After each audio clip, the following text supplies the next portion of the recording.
से आए कि ये बहुत दुखी हो लिए हैं, अब इनकी अकल ठिकाने आगी होगी, इनको सच्चाई बताऊंगा, यथार्थ ज्ञान दूंगा। तुम यहाँ के रहने वाले नहीं हो, तुम सतलोक में रहते थे, वहां कोई अभाव नहीं, वहां कोई मृत्यु नहीं, वहां कोई वृद्धावस्था नहीं, वो शरीर दूसरा मिलेगा आपको। ये सब ज्ञान देने के लिए परमात्मा उद्देश्य लेकर आए।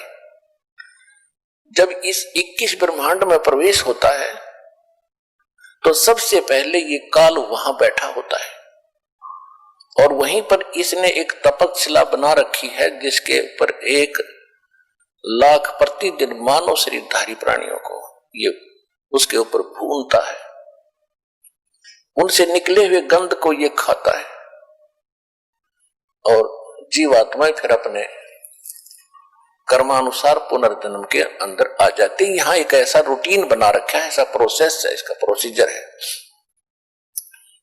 तो जो ही परमात्मा वहां आकर खड़े हुए, जो ही भगवान उनके पास आकर खड़े हुए, तो उनकी जो तपत थी, जो आंच थी, वो नहीं लगी। टुकड़ी ज्यों की तो गर्म थी, ऐसे ही उसमें से लपट निकल रही थी। लेकिन उन जीवों को जो वहां बैठे थे उसमें भून रहे थे, उन पर आंच लगनी बंद होगी और वो बैठ गए सारे।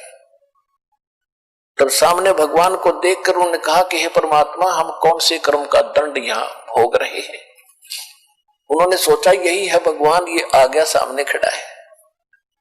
परमेश्वर कबीर जी ने कहा कि तुम जो ये सजा भोग रहे हो, ये तुम्हारे नीचे की कर्मों की नहीं, ये तो सतलोक में तुमने गलती की थी, उसका दंड है।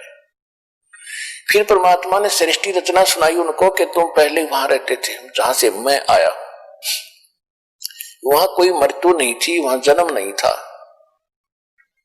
कोई रोग नहीं था, किसी चीज का अभाव नहीं था, और तुमने ये गलती की थी। जो यहाँ का भगवान है, 21 ब्रह्मांड का जो स्वामी है, ये काल है, ये ज्योत स्वरूपी निरंजन है, इसको ब्रह्म कहते हो तुम।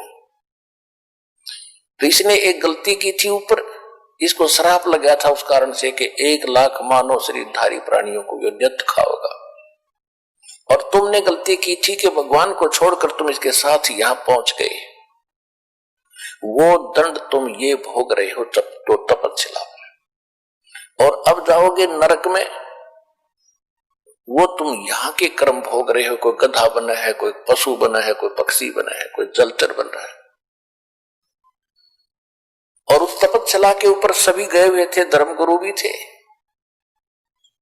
आम जनता भी थी।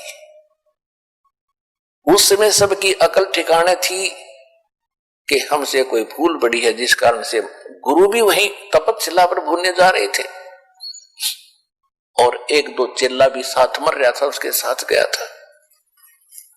तब परमात्मा से उन्होंने पूछा, भगवान ऐसी कौन सी साधना है? तो भगवान परमात्मा कबीर जी ने बताया कि मैं जो विधि बताता हूं, इसमें एक सतनाम है, एक सार नाम है,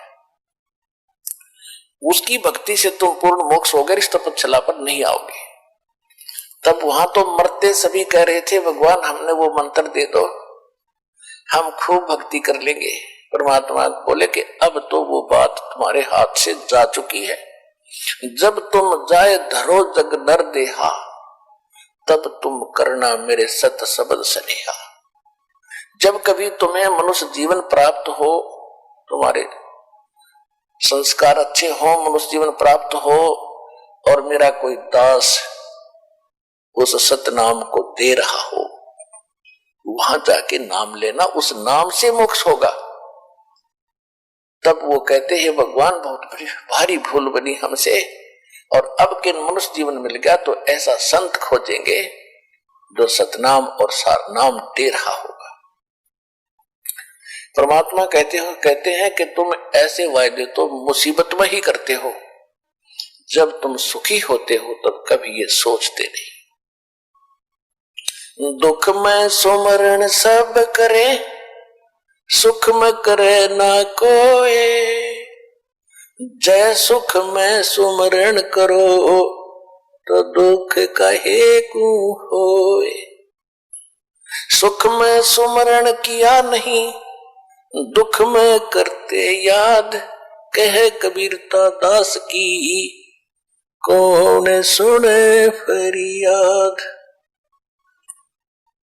परमात्मा कहते हैं कि जब तुम पर आपत्ति आती है तो भगवान खोजते हो, और जिस समय तुम सुखी होते हो तो बकवाद खोजते हो।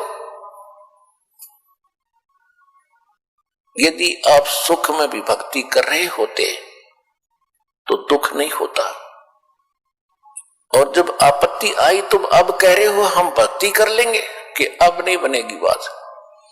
जब तुम्हें मानव शरीर प्राप्त हो और सतनाम और यसार नाम का ये कोई प्रचार कर रहा हो, उस संत मेरे से नाम लेकर अपना मोक्ष करा लेना। और जिसको तुम वो धर्म गुरुओं को भगवान बता रहे थे जो मरने के उपरांत तपस्या पर भूने जा रहे थे, नकली, उनसे कह रहे थे कि तुम ब्रह्म को सुप्रीम पावर मानते थे ब्राह्मणों, ये ब्रह्म तो काल है जिसका 21 ब्रह्मांड के अंदर जाल है, उसको तुम समझ नहीं सके और आप ब्रह्म को निराकार बताते हैं। अब देखो इनको खाने के लिए वो ब्रह्म आ रहा है, वो काल